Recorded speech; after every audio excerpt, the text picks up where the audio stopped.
അനുഗ്രഹിക്കപ്പെട്ട നല്ല സമയത്തിനായി ഞാൻ ദൈവത്തെ സ്തുതിക്കുന്നു, സ്തോത്രം ചെയ്യുന്നു.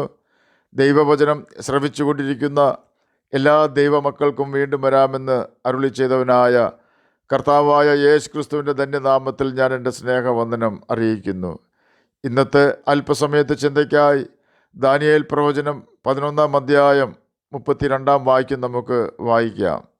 നിയമത്തിന് വിരോധമായി ദുഷ്ടത പ്രവർത്തിക്കുന്നവരെ അവൻ ഉപായം കൊണ്ട് വഷളാക്കും. എങ്കിലും തങ്ങളുടെ ദൈവത്തെ അറിയുന്ന ജനം ഉറച്ചു നിന്ന് വീര്യം പ്രവർത്തിക്കും. അനുഗ്രഹിക്കപ്പെട്ട ഒരു വേദവാക്യമാണ് നാം കേട്ടത്. ഈ പ്രവചനവാക്യത്തിൻ്റെ പശ്ചാത്തലത്തിലേക്ക് കടക്കുവാൻ ഞാൻ ശ്രമിക്കുന്നില്ല. അന്ത്യോക്കസ് ഫോർ എപ്പിപ്പാനസിൻ്റെ കാലത്ത് ഈ പ്രവചനവാക്യത്തിൻ്റെ ആദ്യ ഭാഗം നിവൃത്തിയായി കഴിഞ്ഞു. ന്യായപ്രമാണം അനുസരിക്കാത്ത ജനങ്ങളുടെ കൂട്ടുപിടിച്ച് അവരെ ഉപയോഗിച്ച് യഹോവയ്ക്കെതിരെ അനവധി മ്ലേച്ഛതകൾ അവൻ നടത്തി. യഹോവയുടെ യാഗപീഠത്തിൽ പന്നിയെ തന്നെ യാഗം കഴിച്ചു. ഈ രാജാവ് ദൈവം മനുഷ്യനായതാണ് എന്ന് അറിയപ്പെട്ടിരുന്നു. താനാണ് ദൈവമെന്ന് ഇവൻ അവകാശപ്പെടുന്നു. ഇവനിൽ കൂടി എതിർ ക്രിസ്തുവിൻ്റെ ആത്മാവ് പ്രവർത്തിച്ചിരുന്നു എന്ന് സാരം. എതിർ ക്രിസ്തുവിൻ്റെ ആത്മാവ് നമ്മുടെ കാലത്ത് എന്ത് ചെയ്യുമെന്ന് നാം വായിച്ചു കേട്ട വാക്യത്തിൻ്റെ വെളിച്ചത്തിൽ ചിന്തിക്കുവാൻ തുടങ്ങുകയാണ്. നമ്മുടെ കാലത്ത് എന്നതുകൊണ്ട് ഞാൻ ഉദ്ദേശിച്ചത് അന്ത്യകാലത്ത് എന്നാണ്. നാം ജീവിക്കുന്ന ഈ കാലഘട്ടത്തിലും എതിർ ക്രിസ്തുവിൻ്റെ പ്രവർത്തനങ്ങൾ ലോകവ്യാപകമായി നടന്നുകൊണ്ടിരിക്കുന്നു. എതിർ ക്രിസ്തുവിൻ്റെ സ്വഭാവം അവൻ ദൈവാലയത്തിൽ ഇരുന്നു കൊണ്ട് ദൈവമെന്ന് നടിക്കുകയും ദൈവമെന്നോ പൂജാവിഷയമെന്നോ പേരുള്ള സകലത്തിൽ മേലും തന്നെത്താൻ ഉയർത്തുകയും ചെയ്യും എന്നതാണ്. ദാനിയേൽ പ്രവചനം 11-ാം അധ്യായം 32-ാം വാക്യത്തിൽ നാം വായിച്ചത്, ന്യായപ്രമാണത്തിന് വിരോധമായി ദുഷ്ടത പ്രവർത്തിക്കുന്നവരെ എതിർ ക്രിസ്തു ഉപായം കൊണ്ട് വഷളാക്കും എന്നാണ്. എല്ലാ കാലത്തും ദൈവവചനത്തിനെതിരെ പ്രവർത്തിക്കുന്ന ഒരു വലിയ കൂട്ടം ആളുകൾ ഉണ്ടായിട്ടുണ്ട്.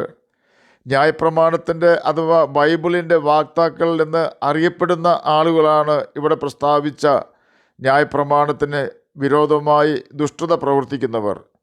ഈ വ്യക്തികളെ എതിർ ക്രിസ്തു ഉപായത്താൽ വഷളാക്കും എന്ന് പറഞ്ഞാൽ താനാണ് വാഗ്ദത്ത മശിഹ എന്നോ താൻ ദൈവമാണ് എന്നോ പറഞ്ഞുകൊണ്ട് സാത്താനെ ആരാധിക്കുന്നവരാക്കി തീർക്കും. എന്നാൽ തങ്ങളുടെ ദൈവത്തെ അറിയുന്ന ജനം ഉറച്ചു നിന്ന് വീര്യം പ്രവർത്തിക്കും എന്നാണ് ദാനിയേൽ പ്രവചനം 11-ാം അധ്യായം 32-ാം വാക്യത്തിൽ നാം വായിച്ചത്. എങ്ങനെയാണ് ദൈവത്തെ അറിയുന്നത്? സത്യദൈവം ആരാണെന്ന് എങ്ങനെ നമുക്ക് മനസ്സിലാക്കുവാൻ കഴിയും?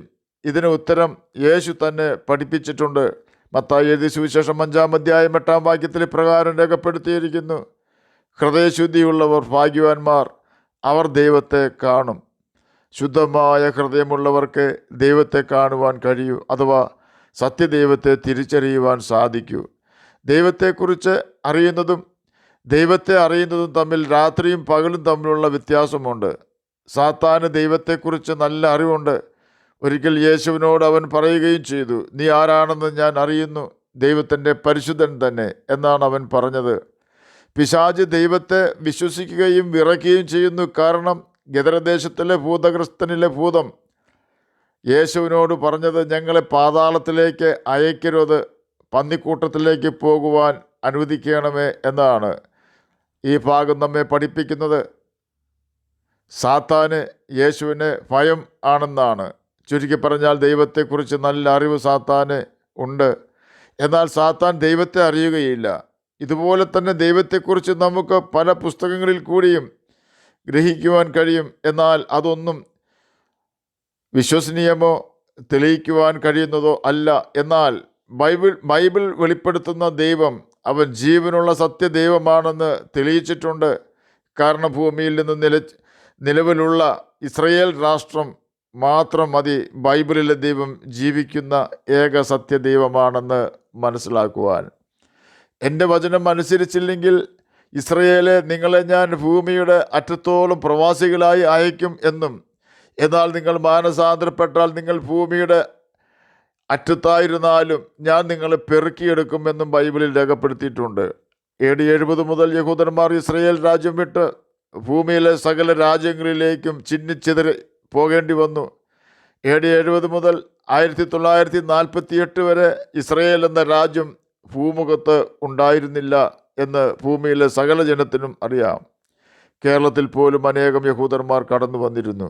എന്നാൽ 1948 ഭൂമിയിലെ സകല ദേശങ്ങളിൽ നിന്നും ദൈവം യഹൂദന്മാരെ പലസ്തീനിൽ ഒന്നിച്ചുകൂട്ടി ഇന്ന് ഇസ്രയേൽ എന്ന ഒരു കൊച്ചു രാജ്യം നിലവിലുണ്ടെന്ന് നമുക്കറിയാം. ആ കൊച്ചു രാജ്യത്തോട് ഏറ്റുമുട്ടുവാൻ ചൈനയ്ക്കോ റഷ്യയ്ക്കോ പോലും കഴിയുകയില്ല എന്നും ഇന്ത്യയെപ്പോലുള്ള ഒരു വലിയ രാജ്യത്തിന് പോലും സഹായം എത്തിക്കുന്നത് AD 70 മുതൽ 1948 വരെ ഭൂമിയിൽ ഇല്ലാതിരിക്കുകയും അപ്പോൾ തന്നെ ഭൂമിയിലെ സകല രാജ്യങ്ങളിലും സ്വന്തമായൊരു രാഷ്ട്രം ഇല്ലാതെ അന്യരാജ്യങ്ങളെ ആശ്രയിച്ചിരുന്നവരുമായ ഇസ്രയേൽ രാഷ്ട്രമാണ് എന്നത് നമുക്കറിയാം. ബൈബിൾ സത്യവേദപുസ്തകം ആണെന്നും ബൈബിളിലെ ദൈവം നീതിയും ന്യായവും പ്രവർത്തിക്കുന്നവനാണെന്നും ഇതിൽ കൂടുതൽ തെളിവുകളുടെ ആവശ്യമില്ല. മറ്റെല്ലാ പുസ്തകങ്ങളും ഐതിഹ്യം മാത്രമായി അവശേഷിക്കുമ്പോൾ താൻ ഇപ്പോഴും ജീവിക്കുന്നവനാണെന്നും താൻ മാത്രമാണ് സത്യദൈവമെന്നും യേശു ഇന്നും തെളിയിച്ചുകൊണ്ടിരിക്കുന്നു. ദൈവം ശക്തനാണെന്നും അവന് കഴിവുകളുണ്ടെന്നും അവൻ അത്ഭുതം പ്രവർത്തിക്കുന്നവനാണെന്നും നീതിമാനാണെന്നും എന്നാൽ ദൈവത്തെ നീതിമാനാണെന്നും അറിയുന്നവർ ദൈവത്തെക്കുറിച്ച് അറിയുന്നവർ എന്ന് പറയാം. എന്നാൽ ദൈവത്തെ അറിയുക എന്നതുകൊണ്ട് ഉദ്ദേശിക്കുന്നത് ദൈവം എന്നെ സ്നേഹിക്കുന്ന ദൈവം ആണെന്നും അവൻ എൻ്റെ സൃഷ്ടാവും പിതാവും ആണെന്നും അവൻ എൻ്റെ നന്മയ്ക്കായി നിയമങ്ങൾ തന്നിട്ടുണ്ടെന്നും മനസ്സിലാക്കി അവനെ തൻ്റെ വചനം അനുസരിച്ചുകൊണ്ട് സ്നേഹിക്കുകയും അവൻ്റെ ഗൈഡൻസ് അനുസരിച്ച് ഓരോ ദിവസവും ജീവിക്കുകയും ദൈവം ഇഷ്ടപ്പെടാത്ത ഒരു കാര്യവും ചെയ്യാതെ ദൈവത്തോട് പൂർണ്ണമായി പറ്റി നിൽക്കുകയും ചെയ്യുന്നതിനെയാണ്. ഒന്നുകൂടി വ്യക്തമായി പറഞ്ഞാൽ, ഒരു മാമ്പഴം കാണുമ്പോൾ അത് മാമ്പഴമാണെന്നും തിന്നാൻ നല്ലതാണെന്നും അതിന് മധുരമുണ്ടെന്നും നമുക്കറിയാം. ഇത് നമുക്ക് മാമ്പഴത്തെക്കുറിച്ചുള്ള അറിവാണ്. എന്നാൽ ആ മാമ്പഴം നാം ഭക്ഷിക്കുമ്പോൾ അഥവാ രുചിക്കുമ്പോൾ നാം ഇപ്പോൾ മാമ്പഴത്തെക്കുറിച്ചല്ല മാമ്പഴത്തെയാണ് അറിയുന്നത്. അതുകൊണ്ടാണ് ദാവീദ് എഴുതിയത്, യഹോവ നല്ലവനെന്ന് രുചിച്ച് അറിയുവിൻ എന്ന്. നാം വായിച്ചു കേട്ട ദാനിയേൽ പ്രവചനം 11-ാം അധ്യായം 32-ാം വാക്യത്തിലേക്ക് മടങ്ങി വരാം. ഇവിടെ ദൈവത്തെ അറിയുന്ന ജനം ഉറച്ചു നിന്ന് വീര്യം പ്രവർത്തിക്കുമെന്ന് രേഖപ്പെടുത്തിയിരിക്കുന്നു. എങ്ങനെയെന്നാൽ ദൈവത്തെ നാം കേട്ട പോലെ അനുസരിക്കുന്ന, ദൈവത്തെ സ്നേഹിക്കുന്ന, സത്യദൈവത്തെയും അവൻ്റെ ഇഷ്ടത്തെയും അറിഞ്ഞ് അവൻ്റെ ഹിതം പോലെ ജീവിക്കുന്ന വ്യക്തികൾക്ക് എതിർ ക്രിസ്തുവിൻ്റെ ചതിയിൽ വീഴാതെ ക്രിസ്തുവിനെ തന്നെ പിൻപറ്റുവാൻ കഴിയുന്നു. അവർക്ക് തങ്ങളുടെ നാഥൻ്റെ ശബ്ദം തിരിച്ചറിയുവാൻ കഴിയുകയും അവരുടെ നാഥന് പിന്നാലെ നടക്കുകയും ചെയ്യുന്നു. അവരെ വഞ്ചിക്കുവാൻ ശ്രമിക്കുന്ന എതിർ ക്രിസ്തുവിൻ്റെ ആത്മാവിനെ അവരെ ചതിക്കുവാൻ സാധിക്കാത്തതിനാൽ ലജ്ജിച്ച് തല താഴ്ത്തി മടങ്ങേണ്ടി വരുന്നു. എന്നെ കേൾക്കുന്ന പ്രിയ ദൈവമകനെ, ദൈവമകളെ, ബൈബിൾ വായിച്ച് പഠിക്കുകയും അതിൽ പ്രകാരം ജീവിക്കുകയും ചെയ്യുന്നു എന്ന് നാം അനുദിനം ഉറപ്പുവരുത്തണം. ക്രിസ്തുവും എതിർ ക്രിസ്തുവും ഉണ്ട്. രണ്ടു പേരുടെയും പേരിൽ ക്രിസ്തു എന്ന പദമുണ്ട്. എന്നാൽ രണ്ടു പേരുടെയും സ്വഭാവം ഇരുളും വെളിച്ചവും പോലെയാണെന്ന് ഓർക്കണം. എതിർ ക്രിസ്തു വ്യഭിചാരത്തിലും കൊലപാതകത്തിലും മോഷണത്തിലും സകലവിധ അസാൻമാർഗിക ജീവിതത്തിലും രസിക്കുകയും അപ്രകാരം തൻ്റെ ജനത്തെ രസിപ്പിക്കുകയും ചെയ്യുമ്പോൾ, സത്യദൈവമായ ക്രിസ്തു നമ്മോട് പറയുന്നത് വിഗ്രഹത്തെ ഉണ്ടാക്കരുത്, മരിച്ചവരോട് പ്രാർത്ഥിക്കരുത്, മരിച്ചവർക്ക് വേണ്ടി പ്രാർത്ഥിക്കരുത്, വ്യഭിചാരം ചെയ്യരുത്, ജഡത്തനായി ചിന്തിക്കരുത്, പൊട്ടച്ചൊല്ലും കളിവാക്കും അരുത്, സഹോദരനെ മൂട എന്ന് വിളിക്കരുത്, നിങ്ങളിൽ ആരും തൻ്റെ സഹോദരനെതിരെ ഹൃദയത്തിൽ ദോഷം ചിന്തിക്കരുത്, നിങ്ങൾ ജനത്തിൻ്റെ ഇടയിൽ ഏഷണി പറഞ്ഞ് നടക്കരുത് എന്നിത്യാദി കാര്യങ്ങളാണ്. തന്നെയുമല്ല, ഞാൻ വിശുദ്ധനാകയാൽ നിങ്ങളും വിശുദ്ധരാകണം എന്നും സത്യദൈവം നമ്മോട് കൽപ്പിക്കുന്നു. യോശുവ ഇസ്രായേൽ മക്കളോട് പറഞ്ഞു, ഞാനും എൻ്റെ കുടുംബവുമോ ഞങ്ങൾ യഹോവയെ സേവിക്കും എന്ന്. എന്നെ കേൾക്കുന്ന പ്രിയ ദൈവമകനെ, ദൈവമകളെ, എതിർ ക്രിസ്തുവിൻ്റെ സ്വഭാവം നാം കേട്ടുവല്ലോ. ക്രിസ്തുവിൻ്റെ സ്വഭാവവും നാം കേട്ടു കഴിഞ്ഞു. നാം ഇതിൽ ക്രിസ്തുവിൻ്റെ സ്വഭാവമാണോ പിന്തുടരുന്നത് എന്ന് ഉറപ്പ് വരുത്തി ജീവിക്കണം. കാരണം എതിർ ക്രിസ്തുവിനെയും അവൻ്റെ സ്വഭാവം ഇഷ്ടപ്പെട്ടത് അനുസരിക്കുന്നവരെയും തീയും ഗന്ധകവും കത്തുന്ന തീ പൊയ്കയിൽ ഇട്ടുകളയും. ഓർക്കുക, കർത്താവായ യേശു ക്രിസ്തുവിൻ്റെ ഉപദേശകന്മാരും എതിർ ക്രിസ്തുവിൻ്റെ ഉപദേശകന്മാരും എന്ന ഭൂമിയിൽ ധാരാളമുണ്ട്. ആകയാൽ നാം വളരെ ഭയത്തോടെ ഒരു വിശുദ്ധ ജീവിതം നയിച്ച് എതിർ ക്രിസ്തുവിനെ ഓടിച്ചു കളയുവാനും ക്രിസ്തുവിനെ അനുസരിക്കുവാനും നമുക്ക് ഉത്സാഹിക്കാം. അതിന് നാം ചെയ്യേണ്ടത് ബൈബിൾ വായിക്കുകയും അതിൽ നാം എപ്രകാരം ജീവിക്കണമെന്ന് ദൈവം അരുളി ചെയ്തിട്ടുണ്ടോ അപ്രകാരം ജീവിക്കുകയും ചെയ്തുകൊണ്ട് ദൈവത്തെ സ്നേഹിക്കുക എന്നതാണ്.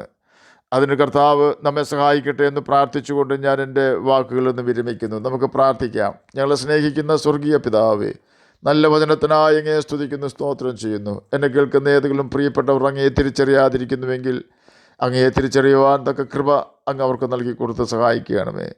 ലോകത്തിൻ്റെ ഒരു ചതിയിലും പെടുവാനിടവരാതെ അടിയനെയും അടിയനെ കേൾക്കുന്ന അങ്ങയുടെ കുഞ്ഞുങ്ങളെയും സഹായിക്കുകയാണമേ. അങ്ങയുടെ വചനത്തിനായുള്ള വിശപ്പും അങ്ങയുടെ ആത്മാവിനായുള്ള ദാഹവും അടിയനും അടിയനെ കേൾക്കുന്ന അങ്ങയുടെ കുഞ്ഞുങ്ങൾക്കും ഏറ്റവും അധികം വർദ്ധിപ്പിച്ചു തരണമേ. സമാധാനമില്ലാത്തവർക്ക് സമാധാനം കൊടുക്കുകയാണമേ. പഠിക്കുന്ന കുഞ്ഞുങ്ങൾക്ക് പഠിക്കുവാനുള്ള ബുദ്ധിയും ജ്ഞാനവും ഓർമ്മശക്തിയും കൊടുക്കുകയാണമേ. പ്രാർത്ഥന കേട്ടതിനായ സ്തോത്രം, യേശുവിൻ്റെ നാമത്തിൽ തന്നെ ആമേൻ. കർത്താവ് എല്ലാവരെയും അനുഗ്രഹിക്കട്ടെ. സ്തോത്രം.